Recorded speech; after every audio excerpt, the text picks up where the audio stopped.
Hello, everyone.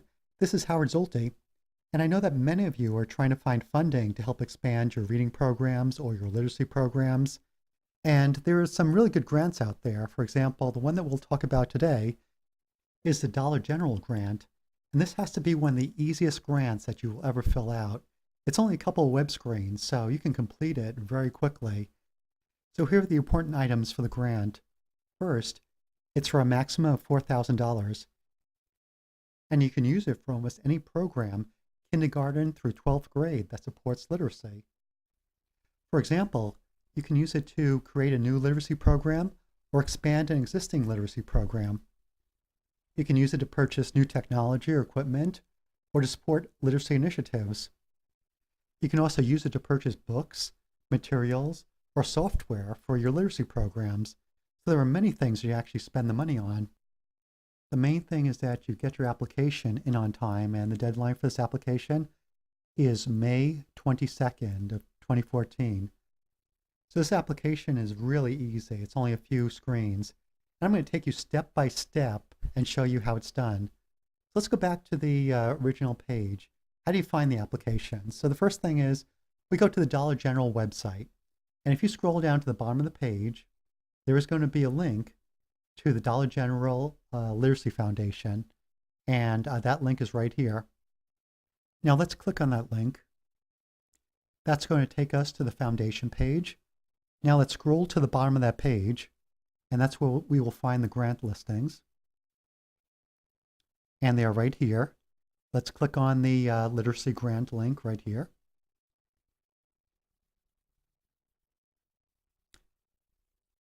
And there we go. That takes us to the current youth literacy grant. And what we'll do is we will click on the apply for the grant right here.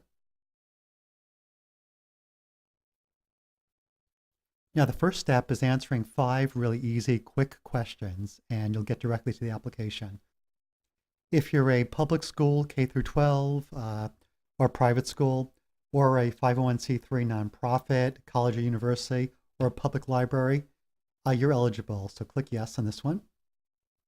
You need to be located within a state that Dollar General operates. So let's click yes here. Your school needs to be within 20 miles of a Dollar General store.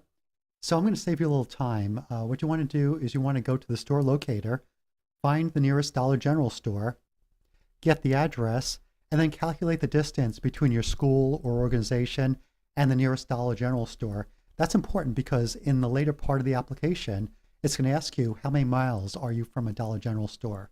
So let's do that right now. First, we click on that link that says Find Dollar General Stores, and we get to this page. Type in your zip code in this field over here, and it will display the addresses of the closest Dollar General stores on the side over here. Now, there are many tools for calculating the distance between 2 points. The one that I'm using here is a website called mapdevelopers.com. And this is pretty simple. All you need to do is type in the first address in this field, the second address in the second field, and it will automatically calculate the distance between 2 points. And the good news here is you must be within 20 miles of a Dollar General store. And in this case, the school is within 16.39 miles. So obviously we qualify. Write down that number because you'll need that later on in the application. Now you can go back and quickly answer those 3 other questions. So, is your store located within 20 miles? Obviously it is. We got about 16 miles, so we can click yes. If your program serves students in the range of K through 12, and also serves students that may be below grade level, or readers with learning disabilities, or English language learners, or students with IEPs, any of those you qualify. Now, don't be concerned if it says K through 12 and you are an elementary school, because if you look at the previous grant winners, most of them were elementary schools. So even if you go from K through 5th grade, you're obviously eligible. So let's click yes to this. Now, here's the one screen that you actually need to click no. If you received the a Dollar General grant for the last 2 years, you are not eligible. So this is where you need to click no to continue. Now that you answer the 5 preliminary questions, you are now taken to the grant application screen. And the first thing you'll do is set up a login account if you haven't already done so. And then it will take you to this screen over here. And this gives you a little bit of an overview. It's a welcome screen. And you could read through it. It's basically the things that we looked at on the original page. And the key thing is you have separate items at the bottom for the different phases of the application. And you see the welcome page which you're on right now. And we'll go to the next page where we can enter the contact information and the organizational information. The contact page is very easy. Put your name, address, titles, phone numbers, emails. Then scroll to the bottom and press Save and Proceed. And then we'll go on to the organization page. And now we are on the organization page. First part is really easy. Organization name, if you're a school, the name of the school, any other names, address, phone number, all the basic information. Now remember I told you you are going to need to know the distance between your school and the nearest Dollar General store. This is where you enter that number right here. So number of miles right here.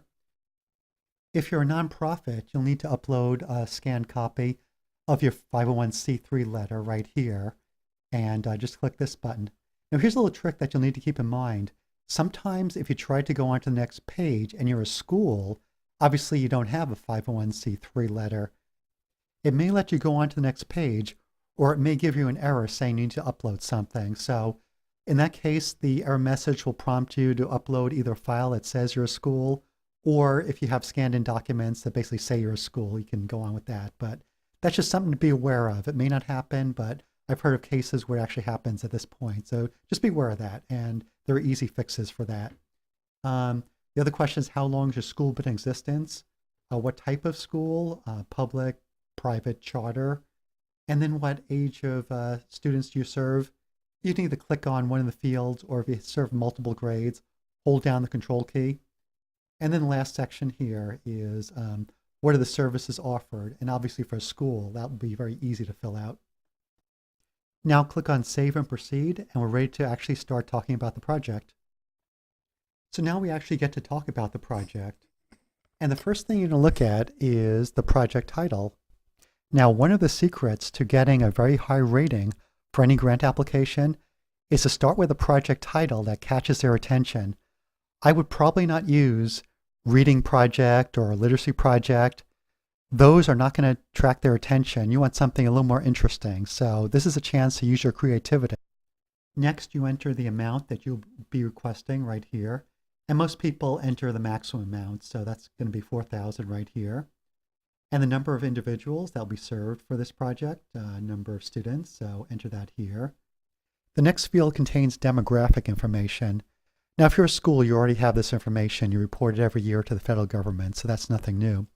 If you're a nonprofit, it's a little harder to find, but the easy way to do that is to go to an external website, and one of the ones that I find the easiest is zipatlas.com, and they have demographic information for every state, every city, every community, so that's pretty easy to find. So you could see all the information at that website, zipatlas.com. Now let's go back to the application. Next, you talk about the target audience, and you have a choice of 3 areas. You can click one, or you can click all 3 by holding down the control key here. And the next part is the purpose of the project, and you have 2 choices here. Even though it may cover both, choose the one that covers it the best. Now we scroll down and complete the remaining questions on this page. So, have you ever received a Dollar General grant before? In most cases, it will be no. If that was yes, you'd fill in the information here. And is this the first year that you're receiving funding? Most cases, it's going to be yes. And here you type in the board members if you're a nonprofit. If you're a school, you see it says schools. That doesn't apply, so just enter none in this field. And once you finish that, just click Save and Proceed, and we're ready to complete the rest of the project details.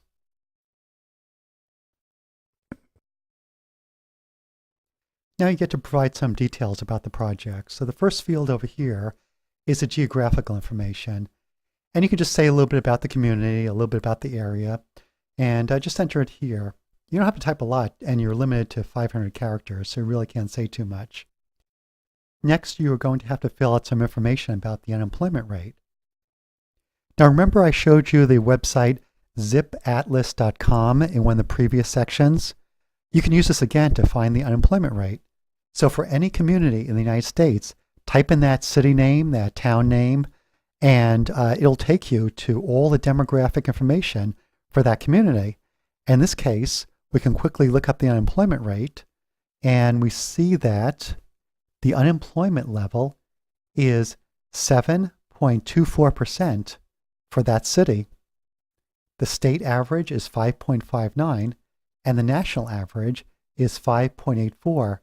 Now what we know is that city has a much higher unemployment rate than the state and the national average. And that is also very good information to put into your grant application, because a lot of these grants look for communities that are more disadvantaged than other communities and give them higher priority in the grant application process. So here's how you find the information for unemployment rates. Let's go back to the application website and we can enter that information. So we can take that data and enter it here. And also, if there are some characteristics that you want to point out about the community, you can say a little bit about it. Keep it under 500 characters. You don't have much space here. Now, the next section is the high school graduation rate. Now, obviously, if you're in elementary school, you don't have access to that information. What you could do is simply just call up the local high school. They've got that information.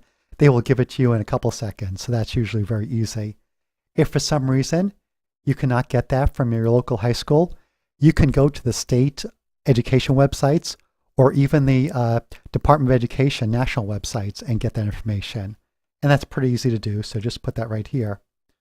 What is the dropout rate? That's another one that you would go to the high school or to the state websites to get. The next level is the poverty level. In most cases, as a school, you already have the access to this information. If you don't, remember that website I told you about, zipatlas.com? That has information on every community in the United States. We can go there and find the information. So here we go. Here's a listing of all the cities in a state. And you can look up that city and find the poverty level and enter it there. So that's another easy way to get that information. So let's go back to the application. And we can enter the poverty data in this field over here. And if the poverty level is higher than the state or national averages, this is your opportunity to point it out in the box right over here. Grant reviewers tend to favor communities that have high poverty levels and high needs levels. So if you qualify, you would want to mention that right here. Also, the next one here is your free and reduced lunch rate. Now, obviously, as a school, you have access to that information. If for some reason you don't, it's available on your state website, so that's very easy to find that information. Now, here is where it gets really interesting. This is actually the most important section of the application. This is the one they really focus in on. This is the one that you really want to put all your effort into. You only have 1,000 characters to deal with, so get straight to the point, tell them exactly what they need to know. And one other suggestion is that I've noticed that many of the winning grants start off with a statement that says, the purpose of this project is, and then describes it. So get straight to the point in the first sentence. That really does help. Next, talk about your goals and objectives. And for your outcomes, use numbers, not just general terms. So be very specific. And remember, you only have 1,000 characters to work with in this field. So this is the most important part of your application. And get straight to the point. And if you do that, you can have a winning application. And this is the most important field. Just remember that. On the next page of the application, you get to go into the project details and describe your project more thoroughly. So the first thing you need to do is basically say, what is the project going to do? What are the components? Now, for a literacy program, you have lots of options. I mean, you can do paper books, you can do online programs, you can do a wide range of possibilities. Now, one thing to keep in mind is you're also going to have to fill out measurable results and assessment methods. Now, if you do an online program, that's easy because a lot of the online programs, the reading program automatically assesses the students. It automatically provides reports. it automatically has the assessment methods built in, so that makes it a lot easier for you. If you're doing a paper-based system, then it's going to be a little more complicated. So put your details over here, describe exactly what you're going to be doing, and then just make sure that your project components match the stated purpose and objectives of the project. Over here, we talk about the timeline for the project. In most cases, you'll be dealing with a normal school year. So from the start of the school calendar to the end of the year will be the time duration. And then also bring it down to the student level. How many hours per week will this project be helping the students? So just put that in number of hours per week per student.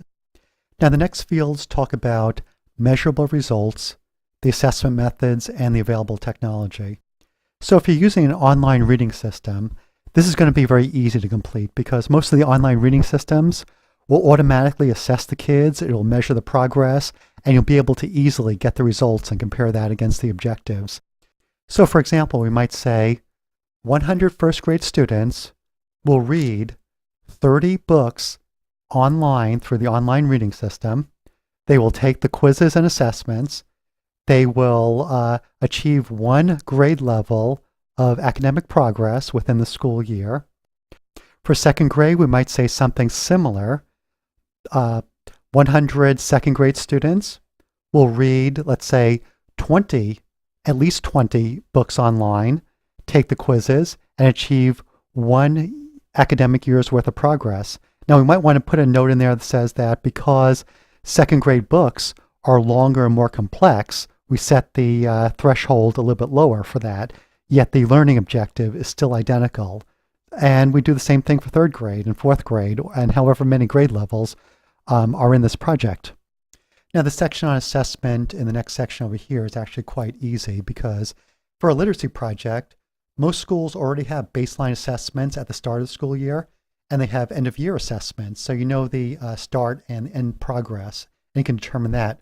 Also, if you're using an online reading system, you've got the quizzes from every book that they read, you have the number of books read, you have that all in an online format that you can easily analyze and look at the assessments with that, so that makes things a lot easier.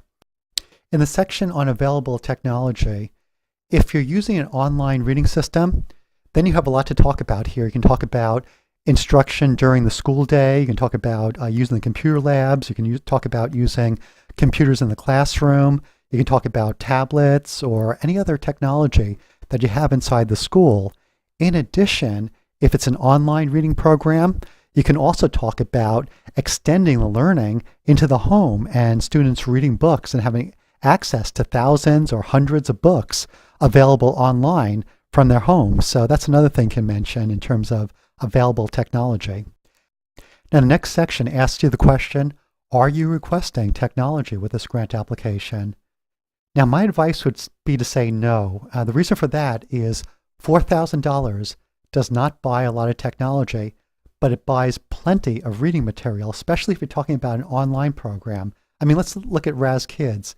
When you calculate that out, it's somewhere around 1 penny per student per day. You can pretty much equip an entire school with all the Raz Kids books, the assessments, all the materials for under $4,000. So you can get the entire reading program for the cost of this grant. If you were to ask for technology, tablets or computers, you might not even be able to equip an entire classroom with technology. So keep in mind that the important thing about this grant is how many students can you serve for the $4,000 that you're requesting. And the next section relates to computers and software. So for this section, if you're going to be using an online reading product, and you'll be using it in the computer lab, using it in the classroom, if the students will have access from home, if they'll be using tablets or any other technology, this is your place where you can actually mention that information right here. And this is also your opportunity to describe how you would use computers and software during direct instruction. That could be small group, that could be full class instruction. The definition of direct instruction has changed over the last few years due to the introduction of technology during instruction. So a quick explanation of how you're going to be using it might be appropriate in this section. And once you're done with that, simply click Save and Proceed, and you're ready to go to the next section, and you're about to finish up the application. In this section, you need to complete two parts concerning the budget. First, you need to describe the budget allocations. And this is a simple section, simply asking how much will you be spending on instructional materials, how much on books, how much on computers, and how much for software. And the only thing to really remember in this section, the grant is for $4,000 or less, so make sure that your totals stay within that range. Below that, we have the budget narrative. In the budget narrative section, you get to describe each item that you would be purchasing in detail, and also it's a good idea to explain how that item will benefit the overall learning and literacy program. The next section is the audited financial statement. Now that's important if you're a nonprofit. So what you'll do is you will upload a copy of your most recent financial statement for the organization or the Form 990. And most nonprofits already have that. That's a very simple form. Just upload that. If you're a public or private school, it's even easier. What you need to do is create a blank file and just copy this phrase that if your school, you're not required to complete the Form 990, put that in a Word file and then just upload that. And you're basically done with that. Once you've completed this section, click Save and Proceed, and you're ready to close out the application. This next page is really easy. If you've completed any grant applications within the last decade, you know that almost all of them require a section on the Patriot Act. So it's pretty easy. Just put your organization name in the blank over here, and then just go through the checkboxes one by one, and then scroll to the bottom, and then do a Save and Proceed, and you've completed that section. Now you're at the last information page for this application. This one is also really easy. Over here, simply put in the name of the principal if you're a school, or if you're a nonprofit, your board chair or executive officer. Then you have three simple checkboxes. The first is that you agree that all correspondence is going to go to the address that you supplied. The next one is if they send you a check, you're going to cash it within 90 days or it will be null and void. And third is that the principal or executive officer agrees to the application. Simple as that. Click Save and Proceed, and it will allow you to confirm all the fields that you've filled in, and then you've basically completed the application. So remember, the application is due by May 22nd of this year, and it's a great opportunity to implement new literacy programs or expand your existing literacy programs. The funding level is up to $4,000, and this is a great opportunity for schools, libraries, nonprofit organizations, or any organization that implements literacy programs.